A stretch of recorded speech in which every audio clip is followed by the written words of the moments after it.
Hey guys, how you doing? Hope you're doing okay. I'm not going to read through the full article here. There is a link in the description. I'd rather give you an overview and you can have a look at the details more closely should you feel it appropriate. And it's a bit of a weird case, let's say, a bit of a weird case, odd rather. But of course, we mustn't forget that it is a tragedy. A woman has died at the hands of this trans woman that you see in front of you, whose name is Padge-Victoria Winslow. And Padge-Victoria Winslow, this transgender person that you see in front of you, was considered to be the Michelangelo of buttocks injections. And she has since been convicted of murder. So it is a serious case. So essentially, this woman here is, I'm going to say, was a grifter.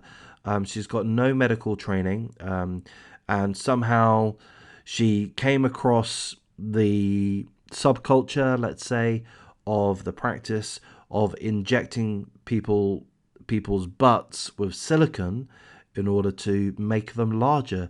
Yes, pretty weird, pretty odd, but it is a thing.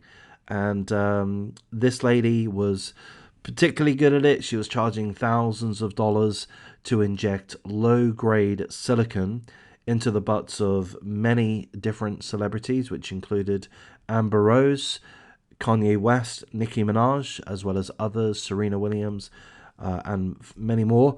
She would charge them several thousands of dollars for the pleasure of injecting low-grade industrial silicone into their butts and then covering up any holes with crazy glue. Literally, she would close the wounds with crazy glue. How fucking weird is that?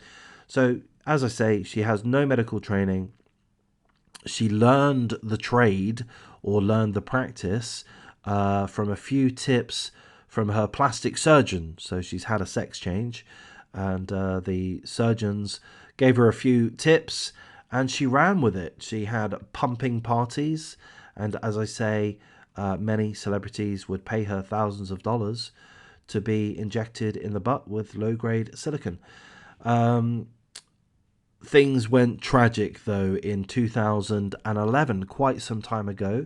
2011, a botched injection killed a lady called Claudia Adaratomi, a 20-year-old London breakdancer and a college student.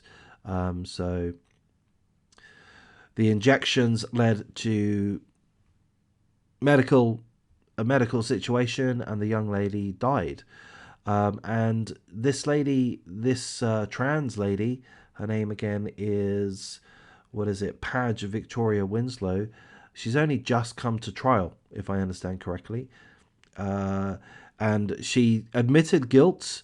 Well, she conceded that she had injected the 20-year-old that lost her life, but her lawyer argued that she never wished clients any harm. Prosecutors called her reckless, especially in her choice to use industrial-grade silicone and cut it with saline in a home blender. This scumbag butt injector said that she had injected herself with the same product many times in her forehead, cheeks, chin, thighs, buttocks.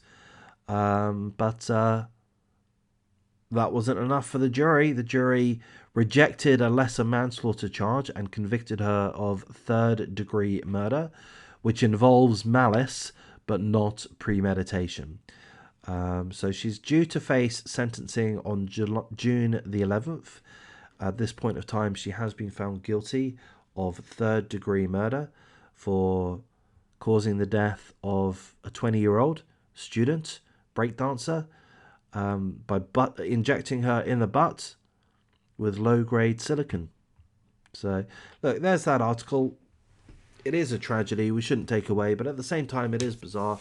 And to me, this is a grifter, and she's found a way to make a lot of money, to charge thousands of dollars for an hour or two's worth of work, and she's ran with it. And I'm going to connect this to degeneracy. I mean, why is there this demand to inject your own butt or have your own butt injected? That's weird to me. I understand that a lot of people find big butts attractive, not quite my thing, but that's kind of by the by. But why go to these extremes? And presumably this is, I'm going to say, a fairly new practice. Seemingly this happened in the mid 2000s, perhaps. It started to become popular, so it's fairly mature. But ultimately, there are risks. Who knows what the long-term effect of having silicon injected into your butt are? I mean, how could it possibly be a good thing? So anyway, I've said my piece. I'm going to wrap things up.